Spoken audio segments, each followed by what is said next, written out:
everyone! Welcome back sa ating munting channel. Sa video na ito ay makikita natin ang improvement sa pabahay ni Reyna na noon ay nag-umpisa lamang tayo sa isang munting pangarap. Maraming salamat sa ating mga bagong subscribers, mga bagong supporters, solid supporters, and of course sa ating mga walang sawang sponsor, major at minor sponsors ni Reyna dito po sa pabahay ng ating dalaga.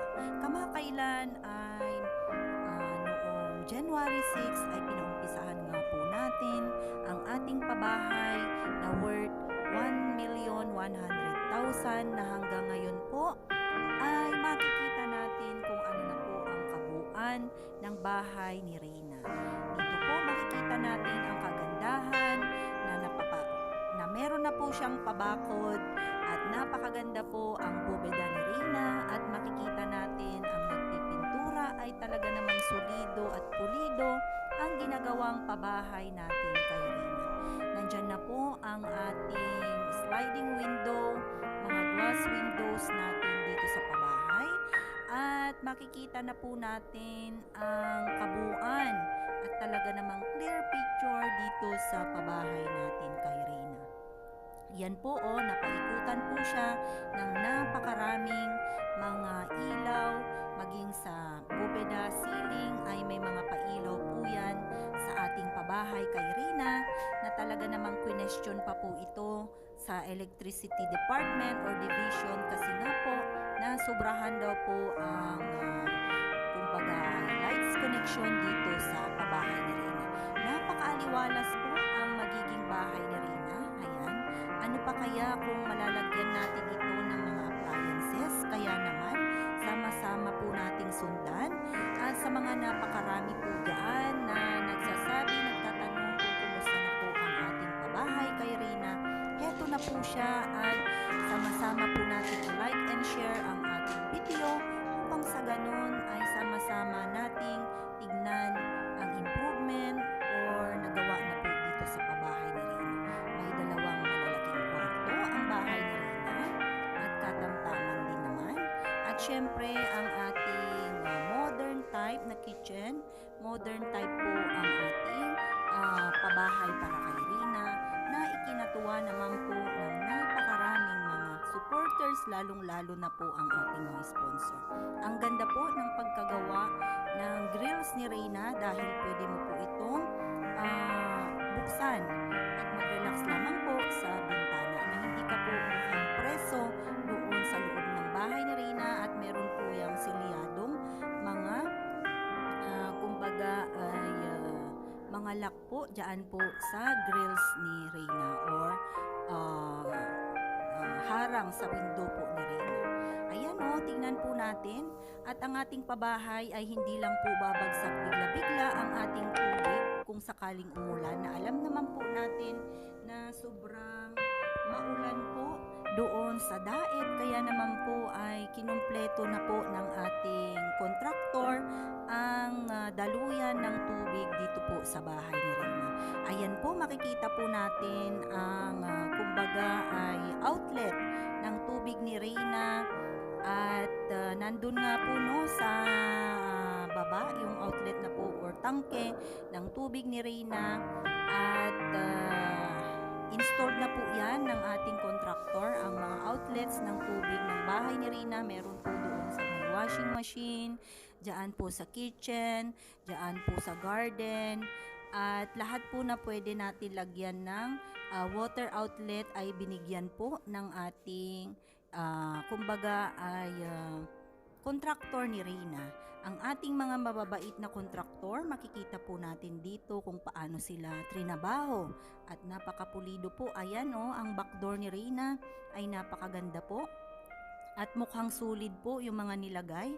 Ang na-amaze po ako dito ay ang ceiling ni Reyna na talaga namang mapamodern na po siya. Ayan, sobrang salamat po at lalagyan pa po yan ng kumbaga ay outlet na ilaw po. At sana ito na nga po ang ating wish na mapabahayan ng ating dalaga na higit pa po sa ating inaasahan. 1.1 million pesos ang ating pabahay. Nataliwas po sa sinasabi ng iba, lalong-lalo na po sa ating mga bashers, na nasa 500k lamang po ang ating pabahay. Hindi po, dahil ang pabahay natin, inuulit ko, ay worth 1.1 million pesos. Ang ating pabahay, iba pa po ang ating mga lupa at ang fencing. At ang kabit po ng kuryente, ang pakabit po ng tubig natin, water tank, ay hindi po kasali sa budget. At meron po yan, water tank itself ay nag-spend po ang ating tita 1 million, sponsor ng 62,500 plus si Ma'am Candy po ang nagbigay ng ating kumbaga ay hanging cabinet po ni Reyna. Kaya maraming salamat po sa patuloy na nakikiisa at makikiisa pa sa mga layunin natin dito sa buhay ni Reyna, at sana po patuloy natin itong subaybayan hanggang sa dulo ng kanyang kumbaga ay journey dito nga po sa paggaling ni Reyna. At marami pa po tayong aabangan na talaga namang excited.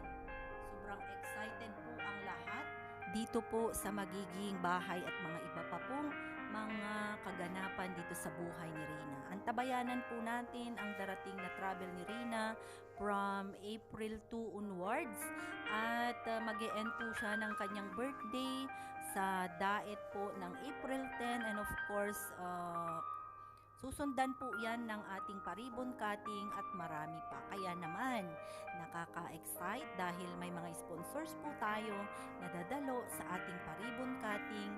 And of course po, sa lahat ng Reyna Best Team ko, inuulit ko po, shout out sa atin. Bilang major sponsor po ng pabahay, ay sana po pagpalain po tayo.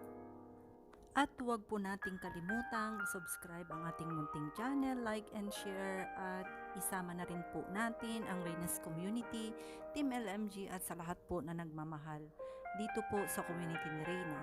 Federico Santos, Jessica, Gregoria, and of course po si Ma'am Feli or si Ma'am Ferlas Vlog, at saka po si Ma'am Amy Chuson. Huwag po natin sanang kalimutan na magkaisa tayo, magmahalan, at patuloy po nating pag-pray ang kalagayan ni Reyna na sana po ay maging okay na ang lahat para po sa ikabubuti ng ating dalaga. At syempre, looking forward po tayo sa mga susunod pa na kabanata ng buhay ni Reyna, na kung saan po ay meron pong gagawing muli ang ating 1 million sponsor sa ating dalaga na hindi po natin inaasahan. Kaya naman sama-sama tayo at magkaisa. At maraming salamat. May God bless us all.